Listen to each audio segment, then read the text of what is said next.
Hey everyone, Ken Courtright here. Wanted to shoot a quick video regarding our product offerings. Jump right in. We've hit the Inc. 5000 list 5 times. Just found out that looks like we're going to hit it again in 2019. We get a lot of questions coming in, one of them being, why do we have different product lines and why do they seem to be changing every couple years?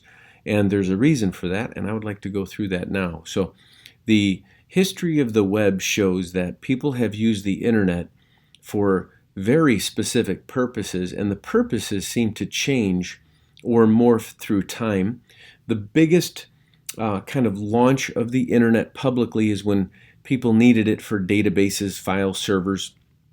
Quickly that was overtaken with people using actual physical websites. Then they found websites could be built in a search engine optimization landscape so that you could type in keywords into certain engines and they could find your website.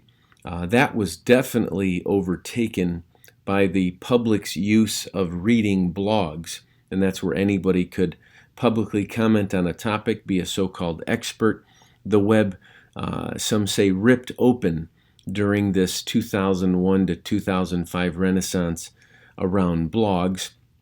And then, of course, we had social networking in the mix.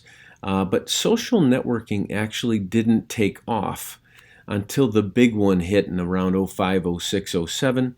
And that's where smartphones began adding what were then called widgets. The term switched to apps. And today, most of you buy a smartphone. It has a ton of pre-installed apps. And then you run out and add your Uber or your other apps, the ones you're used to every time you update your phone. But the world today, online and through digital apparatus, whether it be an iPad, tablet, or a smartphone, the world runs through apps. And apps are evolving at a pretty rapid rate, which is forcing the world of the web to evolve, both in the physical apparatus that hosts the web, i.e. the tablet, the smartphone. Websites now have to be mobile responsive, meaning anything on a website has to be culled onto a smartphone, and if it isn't done easily, or like ESPN still using 2 different versions of their website, one for smartphones and one for the web, you will actually receive a penalty from most search engines. So that said, our product offerings are changing in direct proportion to the physical apparatus and the apps and widgets changing to the user's needs. And so here we go. Our product evolution. Some of the products we've started with in the early days we're still doing, some we're not. But all websites, no matter what we morph into, have 2 things come in the top. The first is content, the second is marketing. If we write a piece of content or create a cool video, we then have to market that content to make sure the world can find it. We might have to search engine optimize a website, or we might actually have to search engine optimize a piece of content even on someone else's website. But the bottom line, if we do our job on the top, content and marketing will drip into a website of some kind. And then if there's a monetization model, maybe some passive advertising or an affiliate model or an e-commerce store with a physical product sold, it will create revenue. So a little bit of history. We started in 2009 through 2015 building authoritative websites. Think WebMD. We have some of the largest sites in the world in some spaces. We're somewhat famous in the plumbing industry. We own the plumbinginfo.com with a gentleman named Sean. That site now ranks on page 1 or 2 of Google on 188,000 keywords. It is the most dominant plumbing site of all time in the world. So I wrote a book in 2013 about the story of our first couple hundred websites. Kind of made us somewhat famous in the US. And then in 2011, we started doing some general ed type of sites, some general education. Like I use the example of TripAdvisor. That's like a top 10 list for hotels and different trips all over the world. You can log into TripAdvisor in some way. So it's a general education. It is not an authority site. It isn't expounding on one hotel. It isn't telling you about any one thing as being the best. It just gives you a list so you can make a decision. It's much more of general education. Then in 2012, we started to dabble in. In 2014, we went heavy in social media platforms. We've done quite well over there. And then After some fits and starts in 13 and 15, we went full go in e-commerce. I'll talk more about that in a second. But our current offerings, whether you're going to do a standalone website or a hybrid where you're going to mix 2 or 3 together, they center around e-commerce, social media, and general ed. We don't want to do too much in authority sites anymore because we have to rely on the authority figure to write some of the content with us. We want to do all the work ourselves. We want our 54 in-house writers to do all the work, all the AV team, and etc. So some quick, I guess, bullets of our current offerings. Our starting point is $100K. Monthly revenue commitments go with all sites. They might be as low as 7%. They might be high as, in some cases, depending on the platform and what we're building, you might get into the mid, sometimes even the upper teens.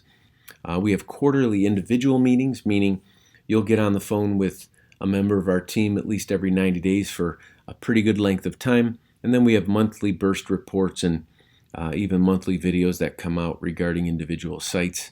And then, of course, 100% ownership. Whoever buys into one of these platforms online gets a deed of the property in their name, usually in the 3rd to the 6th month. And then, of course, at any time you can sell that asset by listing it on any of the 5 major website platforms out there like FE International, etc. So that's that. And then some of the questions we've been getting recently, and the reason I'm cutting this video, is why are we leaning into e-commerce what appears to be so aggressively? So first, the reason is we have attempted to go here in 13 and 15 as a test. We always wanted to go into e-commerce, and the reason is the most data that you can collect on a visitor of a website of any kind, whether it's a phone, whether it's an iPad, whether it's a desktop, doesn't matter what apparatus people are coming in on. It matters what is the type of website they're accessing, meaning is it an authority site? Is it an information-based site like WebMD? Is it general ed like TripAdvisor? Or is it an e-commerce site like, say, a Shopify site where they're buying desks and dressers, or social media like maybe a Facebook type of platform? No question, the website that holds the most data of the user is an e-commerce site. They come in, they buy something, you need their address, most often their phone number, their email, the credit card they use. You know so much psychographically and I guess geographically about them. It's the best way to connect. So we've always wanted to go into e-commerce. We've tried a couple times in-house through some testing, and finally, after a partnership, midsummer of this past year, we're full go in e-commerce. So second tier reason why we like e-commerce, from day one, we can give access to the site partner, some dashboards so they can see the traffic, the overall revenue, the expenses, right down to the nitty-gritty. It's pretty exciting stuff. So current offering summary. The most important thing to know is it doesn't matter the category, whether it's general ed, social media, e-commerce. We currently have very high 6-figure websites, even some 7-figure websites under management in each of the 3 categories. I believe you can see case studies on all 3 of these, if not multiple ones, on incomestore.com right now. Each of them has the 100K starting point. There's the monthly revenue commitment that we stand by. And then, of course, the receipt of rev share happens pretty darn quickly in this space. And then the quarterly meetings and the full ownership. And away we go. Hope that helps. Take care.